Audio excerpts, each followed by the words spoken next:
안녕하세요. 경제를 보여주는 남자 김원석입니다. 키포인트 클래스 오늘 강용석 대표님과 계속 함께하고 있습니다. 인사 한번 부탁드립니다. 네, 안녕하십니까.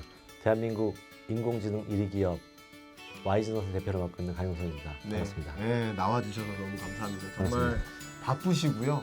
정말 바쁘시고 이렇게 모시기 어려운 분인데 이렇게 자리해 주셔서 너무 감사하고요. 많은 말씀들이 우리 미래를 준비하는 청년들이나 아니면 직장인 여러분들 그리고 기업인 여러분들께 충분한 귀감이 될 거라고 생각을 합니다. 감사합니다. 충분한 이제 사회적 기여를 많이 해주고 계시다라고 저도 이제 인터뷰를 하고 있는 진행자로서 굉장한 자부심이 있습니다. 이렇게 바쁘게 지내시는데요. 취미 같은 건 뭐 없으세요? 취미요? 네. 저는 이제 스키를 탑니다. 혹시 그게 취미자 특기이신가요? 특기는 아니고요. 특기는 아니시고요? 특기는 아닌데 네. 가족들이랑 같이 네, 또 스키 타시는 거. 어른들이랑 다 같이 이렇게 가족이 다 예. 3대가 스키를 타고 뭐 이런 걸 합니다. 그래서 그냥 스키. 근데 그게 왜 좋으냐면 왜 좋습니까? 겨울 그러니까 그 시기가 스키를 타는 시기는 네. 뭐 꼭 회사를 떠나서도 네. 뭐 어쨌든 1년이 끝나고 시작되는 때잖아요. 그렇죠. 보통 겨울에 타니까. 음. 그래서 저는 이제 스키장에 딱 갈 때만 저희 장인어른하고 같이 갔는데요. 항상 부르시는데요. 네. 같이 가서 첫날 그 산에 그 스키장 맨 위에 올라가서 이렇게 올해도 잘 되게 해달라고 기도를 하고 기원도 또 하시고. 네, 그 다음에 뭐 그리고 또 스키를 가족이 타고 막 이렇게 하는데요. 이야. 그게 그런 것 같아요. 한 해를 또 마무리하는 마음가짐도 있고요. 네. 또 한 해를 또 준비하는 또 그런데 이게 약간 추운 기운이 네. 굉장히 사람의 정신을 바짝 들게 하는 것도 있고 긴장감을 주는 그렇죠. 것도 있고요. 또 스키가 굉장히 그 안전을 조심하면서 타야도 되지만 또 스피드를 또 즐길 수 있는 그렇네. 거지 않습니까? 예. 마치 기업 같은 것 같아요. 속도가 빨라야 되지만 그렇다고 과도하게 뭐 충분한 고려 없이 움직일 수 없는 그러니까 책임도 있고요. 또 거기에 따라서 또 기업의 본연의 어떤 성장력이라고 하는 것들이 존재해야 되고 뭐 여러 가지 좀 된 것 같아요. 그래서 뭐 마음이 늘 그래요. 그냥 스키장에 갈 때마다 뭐 물어보시죠. 어른들도 뭐 올해 잘 됐어 묻기도 하시고 뭐 또 앞으로 어떻게 할 거야 이러면 좀 마음 정리도 되고 그러는 것 같습니다.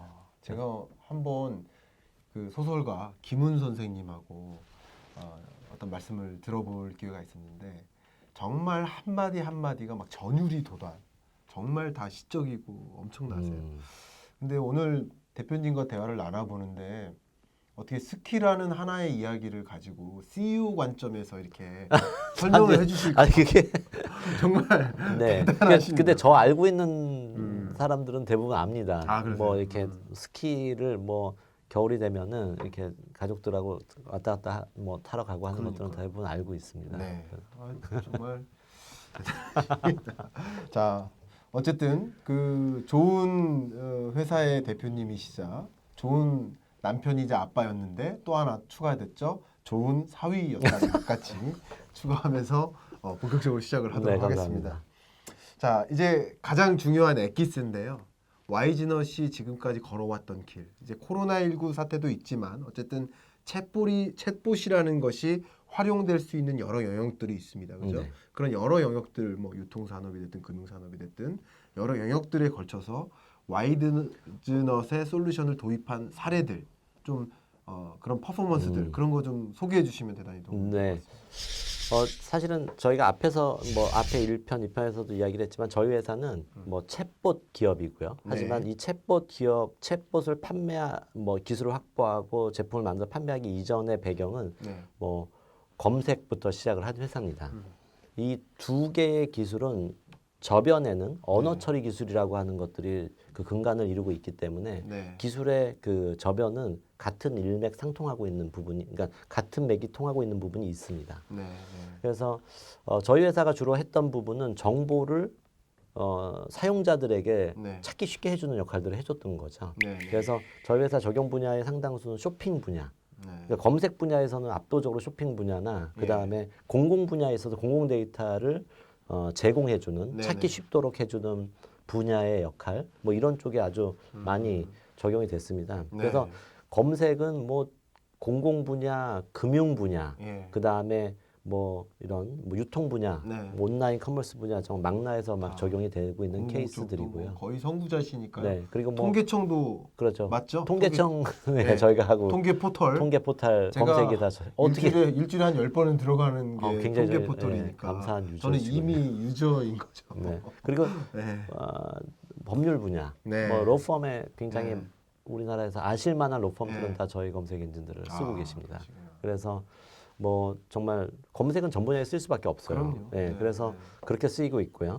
챗봇으로 넘어오면서는 제가 이 부분은 조금 말씀을 드릴게요. 왜 네. 그러냐면은 네. 그 지금까지 챗봇을 적용하고 있는 많은 회사들은 약간은 선진적으로 선도적인 시도들을 하고 있는 회사라고 보시는 게 맞습니다. 왜냐하면 그렇겠네요. 아까도 말씀 뭐 앞에서도 계속 이야기했지만 아직까지는 얼리 스테이지 같은 단계거든요. 네.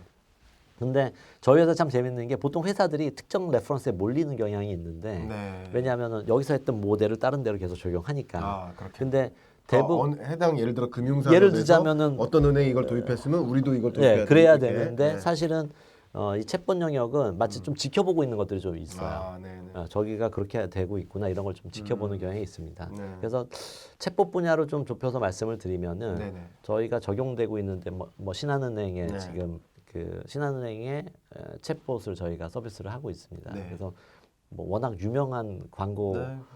뭐 광고가 막 나오고 해서 저희는 뭐 감사하게 생각합니다.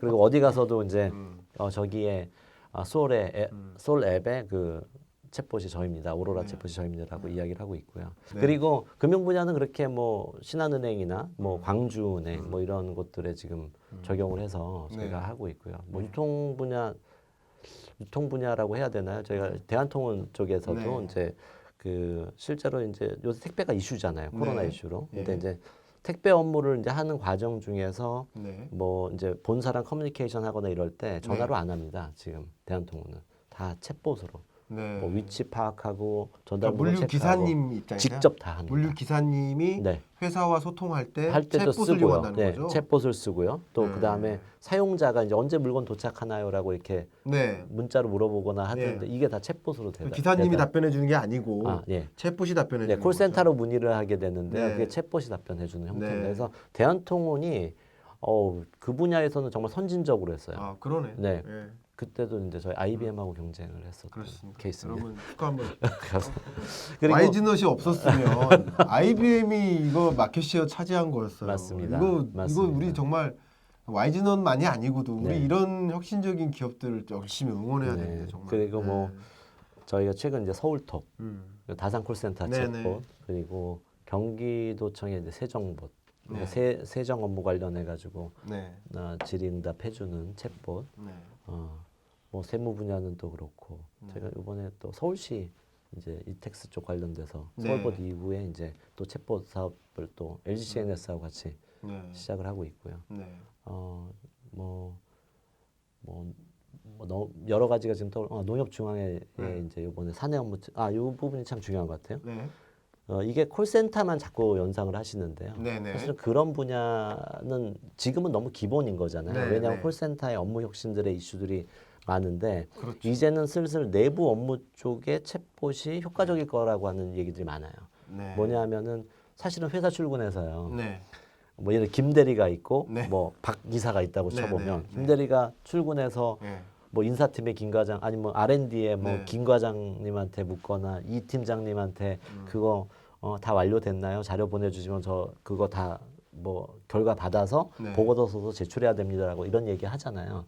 사실 또 박 이사라는 분은 또 출근해서 정 실장 뭐 이거 어떻게 됐어 뭐 이런 거 계속 협의를 하죠. 하잖아요. 예. 커뮤니케이션의 비용이 엄청나게 듭니다. 생각해 보시면 네. 그분이 출장 가 있을 수도 있고요. 네. 뭐 또 하나는 내가 물어봐야 되는데 위에서 어떻게 볼까 애매해서 잘 못 물어보는 케이스도 있어요. 과거에는 네. 그런 정보를 직장 내 소셜 능력이라고 하잖아요. 네네. 네, 네트워크 역량이라고 보통 얘기를 네. 하죠. 네. 그런데 그런 네트워크 역량을 뭐 회식 자리나 네. 또는 뭐 회사 밑에 네, 뭐, 네, 뭐 네. 커피숍이나 예, 예. 뭐 담배 피는 곳이나 뭐 이런 예. 데서 그 네트워크 역량을 발휘하는 친구도 있어요. 그렇죠. 근데 지금 그게 하나도 허용이 안 되잖아요. 허용이 안 되니까. 지금 뭐 담배 네. 피는 인구도 많이 줄고 네. 담배 피는 분들 막 불편해지니까 네. 거기 가서 뭐 정보를 얻는다 옛날엔 말이야. 정보 얻으려고 일부러 담배도 네, 같이 네, 네, 폈죠. 근데 팀장님 필 때. 근데 네. 그런 게 이제 없는 거예요. 회식도 사실은 이제 52시간 이슈들이 생기니까 그렇죠. 지금 뭐 대기업뿐이 아니라 저희 뭐 판교에 있는 뭐 중소 중견기업들도 사실 이제 회식들에 대해서 이제 저희 회사도 커뮤니케이션 비용이라고 바꿨어요. 그렇겠네요. 그래서 아무래도 이제는 뭐 저녁 때 회식은 잘 안 하잖아요. 네. 그러니까 뭐 필요하면은 그냥 뭐 낮에 커피 마시거나 뭐 그렇죠. 점심 회식 정도로 좀 바뀌어 가니까 그렇죠. 네. 사실은 이게 또 문제가 되는 게 회사의 여러 가지의 자산 네. 아까 이야기한 거대로 이 개인으로 따지게 됐을 때의 어떤 네트워크 자산 같은 것들이 확보될 수 있는 방법이 없는 거예요. 아. 그래서 이야기가 근데 회사는 대부분 업무 매뉴얼들이 다 있지 않습니까? 네네. 그러니까 이런 부분들에 대해서 사람한테 묻지 않고 네. 시스템에 물어보도록 하는 거죠. 이게 좋은 게 네. 상대편의 기분에 따라서 답변하지 않잖아요. 팀장님이 만약에 오늘 기분이 안 좋은데 내가 가서 아니 이거 이상하게 잘 안 되는데 어떻게 할까요라고 얘기하면은 좋은 얘기부터 안 나갈 거 아닙니까? 그럼요. 근데 이제 챗봇은 언제든지 예. 밤 12시에 물어봐도 예. 아 그거는 이렇게 처리하면 다 된다라고 해주니까. 답변을 주죠. 물어보기 애매한 것들도 네. 챗봇으로 물어볼 수 있는 그리고 좋은 거는 네. 이제 그런 대화들을 보다 보면은 네. 사실은 이제 우리 회사의 어떤 정보 구조나 이런 것들에 뭔가 문제가 있는지도 알 수가 있게 돼요. 그렇겠네요. 유독 특정 질문이 많으면 이게 왜 이런지 이런 것들을 좀 보고 뭐 PI실 같은 데서는 프로세스 이노베이션 관점에서 좀 뭐 바꿔 볼 수 있는 것들이 생기죠. 이런 것들을 좀 선진적으로 하는 곳들이 뭐 한전, 저희가 뭐 만부발전 뭐 네. 이런 곳들에 이런 케이스들을 저기 뭐 삼성전기 뭐 이런 쪽에 저희가 네. 이런 업무 챗봇 뭐 이런 것들을 합니다. 뭐 출장비 정산도 네. 남부발전 같은 경우에는 출장비 정산은 챗봇으로 해요. 네. 돌아오는 길에 뭐 원래는 데스크 앞에 앉아가지고 뭐 네. 이제 뭐 출장 보고서 정산 보고서를 쓰잖아요. 네네. 근데 지금 그렇게 안 합니다. 거기는 그냥 그러네요. 돌아오는 길에 업무용 챗봇을 열어서 업무 시간 주기에 네. 띠디디디 이렇게 네. 뭐 난 출장 목적이 뭐요? 그럼 물어봐요 챗봇이. 네. 그래서 대화를 다 한 다음에 이 예. 상태로 기한을 하겠습니다. 출장 기한이 자동으로 기한 만들어지는 자동. 거죠. 그다음 정산 보고도 다 끝나고. 네. 야, 이거는요. 그게 또 저희가 이제 SAP 예. ERP하고도 연결이 다 돼서 연결되겠네요. 예, 그래가지고 예. 굉장히 좋은 평가를 받았습니다. 지금 기본적으로 네.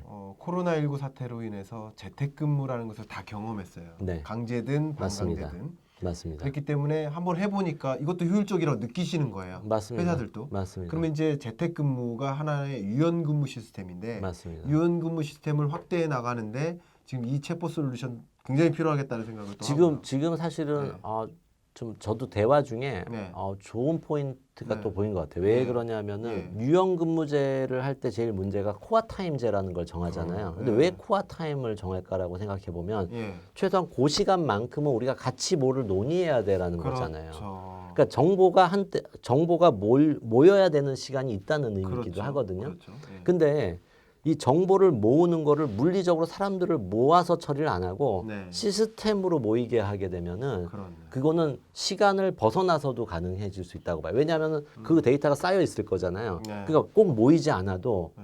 그게 실시간 스트리밍으로 처리를 하지 않아도 네. 내가 일하는 시간이 뭐 일할 수 있을 수 있는 시간에 뭔가 만들어 놓고 그런 대화들을 만들어 놓고 얘한테 계속 물어가면서 뭔가 할 수 있게 되면은 제가 보기에는 그 유연근무제에서 코어 타임 시간을 조금 좁힐 수가 있다고 보는 거죠. 근데 코어 타임 시간이 그러니까 왜냐하면 다 시스템이 할 수 없으니까 그러니까요. 최소한의 코어 타임이 필요하다고 했는데 그 시간을 원래는 보통 유연근무제 하는 회사들이 뭐 10시부터 4시는 코어 타임제를 적용하는데 네. 만약에 이게 뭐 12시부터 2시로 좁혀질 수 있다면 좁혀지는 11시부터 3시로 좁혀질 수 있으면 유연근무제의 범위가 네. 훨씬 더 효율적이 될 수가 있겠죠. 그렇네. 유연근무 시스템이 더 유연화될 것 같고요. 그렇죠. 그렇게 되면은 네. 재택근무라고 하는 것들에 대해서도 훨씬 효과적으로 할 그렇죠. 수가 있게 되는 효율적으로 할 상황들이 수 있고. 생기겠죠.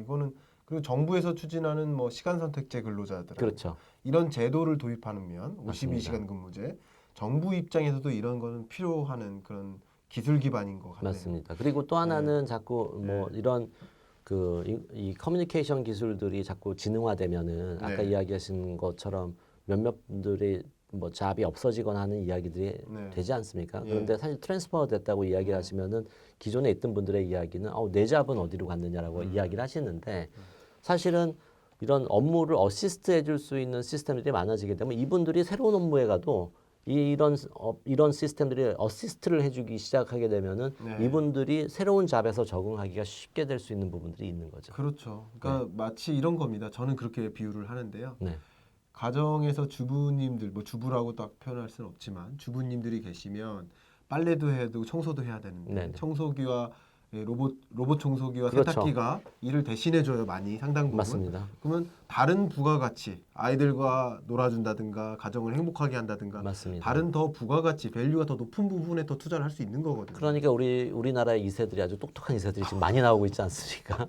뭐 공부 잘하는 2세들이 많이 나오고 있지 않습니까? 제가 갑자기 긴급 제안인데요. 네네. 이 소위 사내 채팅 네. 챗봇인 거죠. 사내 네. 챗봇의 이름을 팀장님이라고 하면 어떨까? 팀장님이요. 네, 사내 챗봇 신한은행 같은 네. 경우에 저희가 아까 잠깐 말씀드렸지만 오로라라고 하는 챗봇은 네. 외부 서비스용이잖아요. 네, 네. 근데 내부에 저희가 챗봇 사업을 또 합니다. 그 용도로. 그게 그렇죠. 바로 몰리입니다. 아, 그게 척척 박사 몰리라고 하는 네네. AI 시스템을 지금 프로젝트를 진행을 하고 있는데 네. 신한은행의 전략인 거죠. 그러니까 네. 그런 식으로 해서 커뮤니케이션을 시스템을 통해서 하겠다라고 하는 전략이 굉장히 있습니다. 얼마 전에 제가 대표님하고 이제 통화하다가 느꼈던 것 중에 또 하나인데 뭐 여러분들도 이제 팀장님이나 실장님 역할 하시면 저도 이제 팀 실장을 다 거쳤기 때문에 그 해야 될 일 중요한 일이 뭐냐면 팀원들을 알려주는 거예요. 아니면 이거 그렇죠. 해도 돼 여부를 맞습니다. 판단해주고 맞습니다. 아니면 이거 물어보는 거 대답해주고 이 일 때문에 팀장이 본연의 업무를 충실히 못해요. 그래서 야근을 하셨을 야근하고 거예요. 막 그런 야근하셨을 거잖아요. 거예요. 맞아요. 근데 하물며 대표님이면 얼마나 그게 많겠어요. 그게 많을 거 아니에요. 뭐 저희는 또 훌륭한 그 경영진이 있기 때문에 네. 그러니까 제가 보기에는 이 팀장님이라는 솔루션, 네. 챗봇 재밌네요. 솔루션은 네. 오히려 생산 효율성을 굉장히 높여주겠구나 네. 라고 맞습니다. 생각을 하고요. 한 가지 저희는 이제 키포인트 클래스니까 정리를 해드린다면 RPA라는 솔루션이 있습니다. 전반적으로 RPA, 로봇 프로세스 오토메이션. 앞에 대표님께서 거론을 하셨었어요. 로봇 프로세스 오토메이션은 마치 이런 겁니다. 스마트 팩토리가 제조를 대신하듯이 디지털 전환하듯이 사무 환경을 디지털 전환하는 걸 RPA라고 보시면 됩니다. RPA는 사무직 근로자들이 하는 일들을 대신해 주는 거니까 뭐 화상 인공지능 미팅을 추진한다든가 아니면 면접도 인공지능 면접이 있습니다. 그리고 뭐 지금 챗봇도 여기서는 이 RPA 솔루션의 범주에 들어간다. 예, 그런 관점에서 지금 RPA의 보급폭도 굉장히 큰데 또 챗봇이 그 역할을 또 많이 해낼 것이다. 이런 맞습니다. 생각을 좀 해봅니다. 맞습니다. 네. 사실은 그 RPA하고 챗봇이 네. 상호작용을 하게 만드는 케이스들이 되는 거죠. 뭐 예를 그렇죠. 들자면은 저희가 병원 분야를 살짝 언급하고 싶은 게 저희가 네네. 그래도 우리 정부가 네. 하는 사업 중에 몇 가지가 예. 굉장히 큰 예산들을 통해서 지금 어려운 시기지만 네. 뭐 일자리 창출 등의 여러 가지 뭐 이유로 인해서 지금 인공지능화 될 수 있는 지능화 될 수 있는 여러 가지 사업을 지원하기 위한 데이터 구축 사업들이 지금 이제 계속 네. 기획되고 있고 하고 있죠. 지금 나오고 있지 않습니까? 네. 근데 이제 사실은 그런 과정들 속에서 보면은 결국에는 정부가 계속적으로 이런 것들을 자동화하고 네. 디벨롭 시키려고 하는 의지가 있는 것 같습니다. 근데 그 중에 하나가 이제 뭐 데이터 바우처 사업, 뭐 AI 바우처 사업 이런 것들이 있는데요. 저희가 네. 작년에 그 사업의 일환으로 모 병원과 함소화 병원이에요. 네. 함소화 어린아이 상대로 하는 네. 그 한방병원이죠. 네. 대표적인 네. 함소화 병원에서 예약을 받을 네네. 때 챗봇으로 예약을 받도록 하는 네. 서비스를 구축을 한 거죠. 정부 지원을 그렇구나. 통해서. 근데 네. 이게 참 내용을 보면서 제가 약간 느낀 게 있어요. 네. 보통 한의사분들이 예. 함소화 같은 경우에 한의사분들이 환자 한 명을 상대하는 시간이 15분 정도 된다고 하더라고요. 네. 근데 보통은 이제 만나면은 어디가 아파? 거기가 네, 어린이 네. 병원이다 보니 어떻게 왔어? 뭐 이렇게 묻지 않습니까? 네. 근데 그런 시간들이 한 5분 이상 소요가 된다고 하더라고요. 네. 그런데 네. 전날 보통 아이들이 아프거나 아이들에 대한 고민은 밤에 퇴근해서 하잖아요. 네. 그때 애를 데리고 병원을 간다거나 아니면 네. 내일 주말 병원 예약을 해야 되면은 그런 거를 얘기하는 게 밤인데 네. 그때는 전화를 해봐야 예약이 안 돼요. 되죠. 그러니까 다음날 낮에 뭐 하거나 또 네. 아이들은 급하게 아플 때가 많고 밤에 아플 때가 많잖아요. 네. 그러다 보니까 저녁 시간에 좀 물어보고 할 곳이 필요해서 예. 함수화 챗봇은 그런 부분들을 좀 대응을 해주고요. 와. 물론 이거는 진료 행위는 아닙니다. 그렇죠. 예약만 해주는 거기 때문에 관련해서 뭐 물어보죠. 네. 보통 이제 병원에 갔을 때 의사 선생님들이 물어볼 얘기들을 미리 묻고 근처에 함수와 프랜차이즈가 한 70개 정도 병원이 있기 때문에 네. 이제 가까운 데나 뭐 위치를 예약을 자동까지 해주는 게 챗봇의 역할이에요. 하지만 병원 업무로 돌아와서 보면은 5분 정도의 시간이 세이브가 되는 거잖아요. 그렇죠. 예. 근데 이렇게 되면은 결국에는 진료의 질이 올라가죠. 올라갈 수 있겠죠. 네. 예. 그 다음에 뭐 확인하면 되는 거니까. 네. 그리고 그런 데이터들이 또 쌓일 거 아닙니까? 그렇죠. 그러면서 점점 진료의 어떤 퀄리티가 올라갈 수 있다. 예. 이런 이야기를 하더라고요. 그래서 그거네요. 네, 이런 것들이 이번에 코로나 사태도 겪으면서 한국의 의료 시스템이 엄청나게 네. 전 세계적으로 주목받지 않았습니까? 그렇죠. 예. 근데 여기에 뭐 아직 안타깝게도 예. 뭐 원격 진료나 예. 아니면은 뭐 의료 데이터 부분에 대해서는 네. 조금 그 좀 보수적인 성향, 그 다음에 민감 정보로서의 네. 어떤 민감 데이터로 좀 분류가 되면서 사실은 그 의료에 대한 어떤 자동화 이슈들, 지능화 이슈들에 대해서는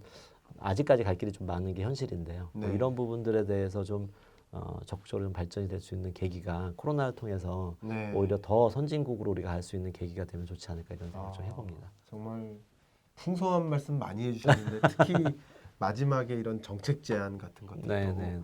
사실 이제 정책을 입안하고 집행하시는 분들이 이런 현업에서의 좋은 아이디어를 잘 이제 활용해 나가는 게 그게 좋은 정책이잖아요. 네, 맞습니다. 그냥 산업의 어떤 니즈를 무시한 채 정책을 마련하기보다 이런 말씀이 저도 잘 전해질 수 있도록 노력하고 또 여러분들도 이 분야에 관심이 많으신 분들이 또 이 영상이 많은 또 다른 지인분들에게 공유될 수 있도록 같이 하시면 더 큰 도움이 되지 않을까 이렇게 말씀드립니다. 정말 귀한 시간 내주셔서 대단히 감사하고요. 아닙니다. 저도 굉장히 네. 도움이 많이 그렇습니까? 됐습니다. 좋은 아이디어도 많이 얻었습니다. 그래요? 네.